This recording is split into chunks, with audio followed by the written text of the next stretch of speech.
नमस्कार दोस्तों, मैं प्रिंस सैनी आपका स्वागत करता हूं हमारे चैनल लर्न एंड ग्रो में। आज हम बात करेंगे स्केल्स के बारे में जो कि हम इंजीनियरिंग ड्राइंग के अंदर यूज़ करते हैं। कौन कौन से होते हैं, चलिए उनको जान लेते हैं। सबसे पहले बात कर लेते हैं फुल साइज स्केल की। अब फुल साइज स्केल क्या होता है? मान लीजिए आपके पास कोई एक ऑब्जेक्ट है, कोई भी एक ऑब्जेक्ट है, उसकी जो लेंथ है, विड्थ है, ब्रेथ है आपको दी गई है, क्योंकि डायमेंशन जो है दिए होंगे आपको, अगर आपको ड्रा करना है तो इस तरह से मान लीजिए कुछ भी डायमेंशन दिए गए हैं। मान लीजिए क्या है, 50 mm है और विड्थ जो है इसकी मान लीजिए 10 mm है और हाइट जो है वो भी मान लेते हैं कि 10 mm है। इस तरह का कोई ऑब्जेक्ट है, आप आसानी से इसको ड्राइंग शीट पे ड्रा कर सकते हैं, क्योंकि 50 mm आसानी से ले सकते हैं, 10 mm आसानी से ले सकते हैं, यानी कि इसके तीनों व्यू ड्रा कर सकते हैं शीट के ऊपर। तो इस तरह का ऑब्जेक्ट जिसकी फुल डायमेंशन आप यूज करें कि 50 mm है तो ड्राइंग शीट पर भी 50 mm ही यूज करें। 10 mm है 10 mm है, यानी कि पूरी जो सारी डायमेंशन है फुल का फुल यूज करें, जितनी दे रखी है उतनी ही ड्राइंग में यूज करें। जो भी ऑब्जेक्ट की डायमेंशन है उसको हम फुल साइज स्केल बोलते हैं। If object drawing are prepared of the same size as of the object, अगर हम ड्राइंग बनाते हैं सेम साइज की जैसा कि ऑब्जेक्ट की डायमेंशन हमें दी गई है, तो वो फुल साइज स्केल होता है।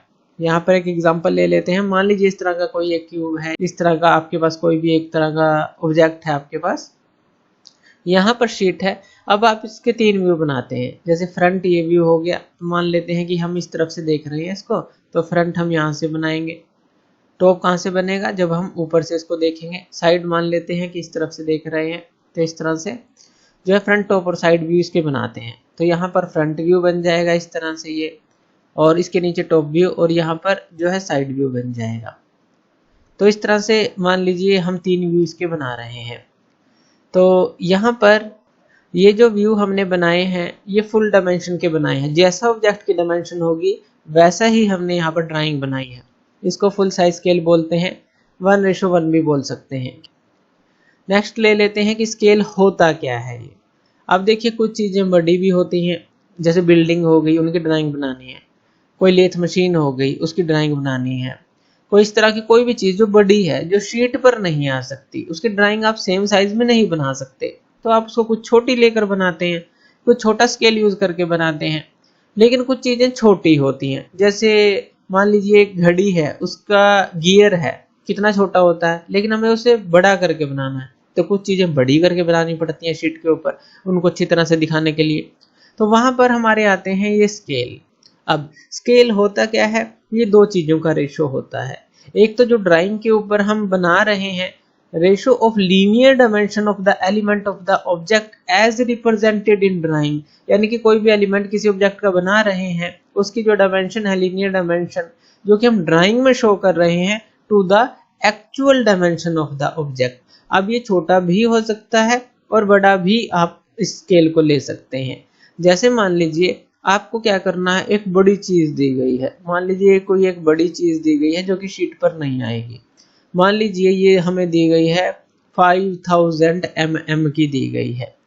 आप इसको शीट पर बनाना चाहते हैं, आप क्या करेंगे? आप करेंगे कि हम 100 mm को मान लेते हैं कि वो जो है 1 mm के बराबर है। मान लीजिए इस तरह से हमने मान लिया। अब जो 5000 mm होगा तो वो कितने के बराबर होगा? वो हमारा हो जाएगा 50 mm के बराबर, यानी कि जो 5000 mm होगा वो सिर्फ 50 mm में आप ट्रैक कर सकते हैं। आप यहाँ पर इस तरह से मान लीजिए, इस तरह से ये जो है हाइट है, अब ये सिर्फ 50 mm की रह गई। इस तरह से कोई भी स्केल यूज कर सकते हैं।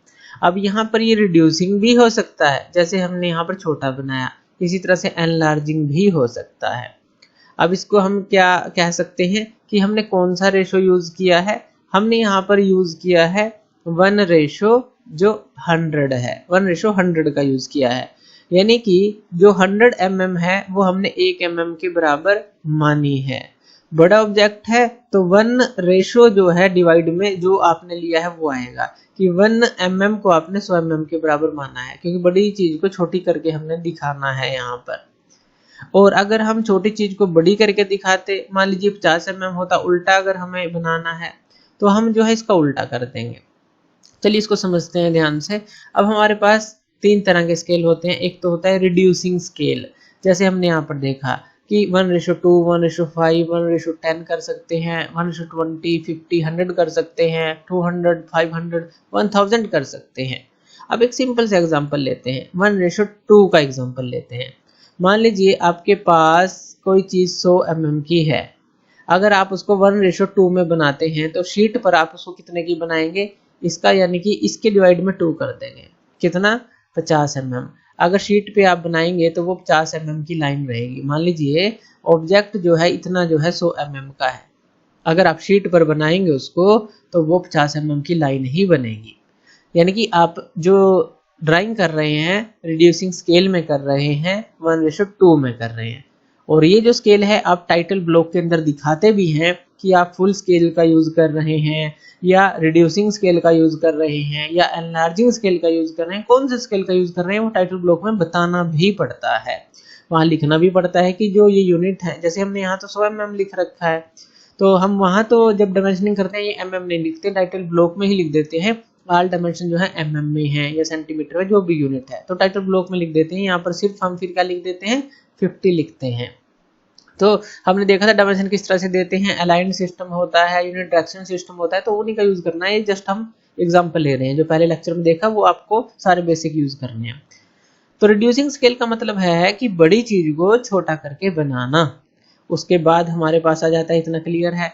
उसके बाद ले लेते हैं एनलार्जिंग स्केल। अगर आप छोटी चीज को बड़ा करके बनाना चाहते हैं तो मान लीजिए आपके पास 10 mm की कोई भी लाइन है, आप इसको 20 mm की दिखाना चाहते हैं ड्राइंग के ऊपर, तो आप क्या यूज करेंगे, 2:1 का, 2:1 का, यानी कि इसका दोगुना स्केल यूज कर रहे हैं आप।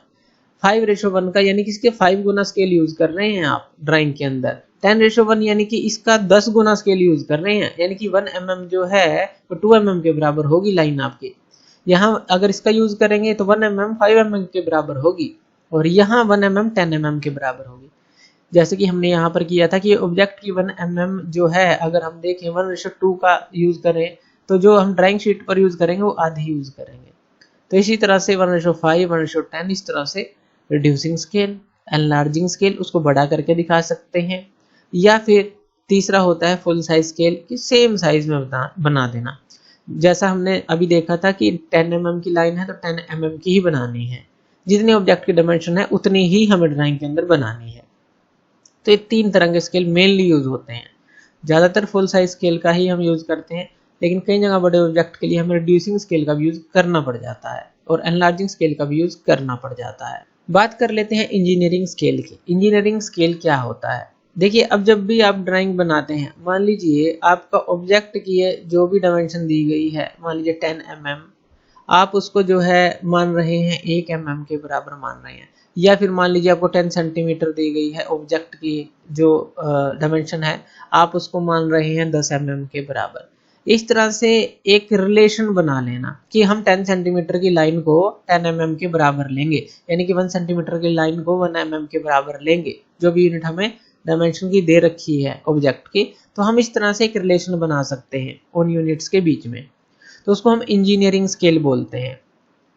In this type of scale relation between the dimension on the drawing, यानी कि जो ड्राइंग पर आप डायमेंशन ले रहे हैं और जो एक्चुअल डायमेंशन है ऑब्जेक्ट की, उसको न्यूमेरिकली हम मेंशन करते हैं। न्यूमेरिकली इस तरह से मेंशन करते हैं। आप इसी तरह से जैसे रिड्यूसिंग कर रहे हैं एनलार्जिंग भी यूज कर सकते हैं। जैसे मान लीजिए अगर मैं कहूँ कि मैं 10 mm को जो है 2 मीटर के बराबर लूँगा, तो इस तरह से भी कर सकते हैं।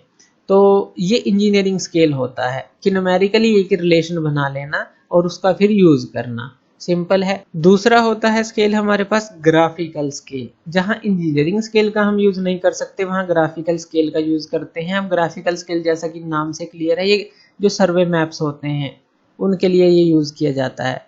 अब इंजीनियरिंग स्केल का वहां पर यूज क्यों नहीं करते, ग्राफिकल स्केल का ही क्यों करते हैं, क्योंकि जो ग्राफिकल स्केल है ये हमारा अगर श्रिंक भी हो जाए तो कोई फर्क नहीं पड़ता। ये स्केल जो है ड्राइंग के ऊपर ही ड्रा होता है। अब इसका एक एग्जांपल ले लेते हैं, कोई भी एक सर्वे मैप बना लेते हैं। मान लीजिए कोई भी एक एरिया का सर्वे मैप है और उसके अंदर कुछ जो है इस तरह से एरियाज हैं।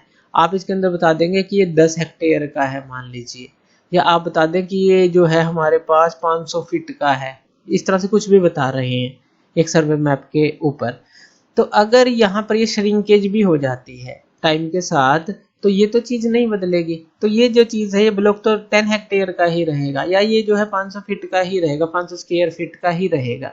तो इस तरह से ये ग्राफिकल स्केल का इन पे यूज़ किया जाता है कि टाइम के अकॉर्डिंग श्रिंक ना हो। अगर हम जो है इंजीनियरिंग स्केल का यहाँ पर यूज़ करेंगे, ये लाइन इतनी है, 10 mm की है, 20 mm की है, तो लेकिन ये श्रिंक हो जाएगी तो यहाँ पर फर्क पड़ जाता है डायमेंशंस के अंदर। तो ग्राफिकल स्केल क्या है, ये स्केल जो है ड्राइंग इटसेल्फ यानी कि उसके ऊपर ही ड्रॉ होता है। श्रिंकेज का इस पर कोई फर्क नहीं पड़ता, क्योंकि लंबे टाइम में अगर आप इसको देखेंगे तो ये आपको सारी चीज़ें सेम ही मिलेंगी। श्रिंकेज हो भी जाएगी तो भी कोई फर्क नहीं पड़ेगा। आप पहचान सकते हैं कि यहाँ पर क्या क्या चीज़ें हैं और उतनी ही हैं वो। और ये सर्वे मैप्स में यूज़ किया जाता है ग्राफिकल स्केल का। तो ये दोनों स्केल हमने समझे। उसके बाद एक चीज़ हमारे लिए बहुत ज़रूरी होती है जो आगे हम यूज़ करेंगे, न्यूमेरिकल्स लेंगे प्लेन स्केल के, वर्नियर स्केल के, इस तरह के जो स्केल हैं, तो वो होता है रिप्रेजेंटेटिव फ्रैक्शन। रिप्रेजेंटेटिव फ्रैक्शन यानी कि आप जो रिप्रेजेंट कर रहे हैं फ्रैक्शन ड्राइंग के अंदर, तो वो क्या चीज़ है। ये होता है ratio of the length of the object represented on the drawing. ये दो चीज़ों का रेशो है। एक तो आपने जो ऑब्जेक्ट की लेंथ यूज़ की है ड्राइंग के अंदर to the actual length of the object, तो ये दो चीज़ों का रेशो हमारे पास बनता है, यानी कि लेंथ ऑफ द जो ड्राइंग है और actual length of the object है। तो इन दो चीज़ों का ये रेशो हमारे पास बनता है। अब ये रिप्रेजेंटेटिव फ्रैक्शन वही है कि रिड्यूसिंग स्केल में है, एनलार्जिंग स्केल में है वो चीज़। तो length of the drawing to the actual length, वही जो है हमें यहाँ पर रिप्रेजेंटेटिव फ्रैक्शन बताएगा कि वो 1:4 में है या 4:1 में है। इस तरह से कुछ भी जो है रिप्रेजेंटेटिव फ्रैक्शन हमारे पास आ जाएगा। तो ये हमें जरूर निकालना आना चाहिए। तो ये हम स्केल्स के अंदर निकाल कर देखेंगे भी। अब ये फॉर्मूला याद रखना है कि ड्राइंग के ऊपर जो लेंथ होगी और जो एक्चुअल लेंथ होगी ऑब्जेक्ट का, इन दोनों का ये रेशो होगा। उसके बाद जो प्रोसीजर है कंस्ट्रक्शन का स्केल के ड्राइंग शीट के ऊपर, वो कौन कौन सा है, क्या क्या चीज़ें इसेंशियल है इसके लिए जो भी आप न्यूमेरिकल करेंगे। तो कौन कौन सी इंफॉर्मेशन नेसेसरी है, RF ऑफ द स्केल यानी कि representative fraction of the scale आपको सबसे पहले निकालना है।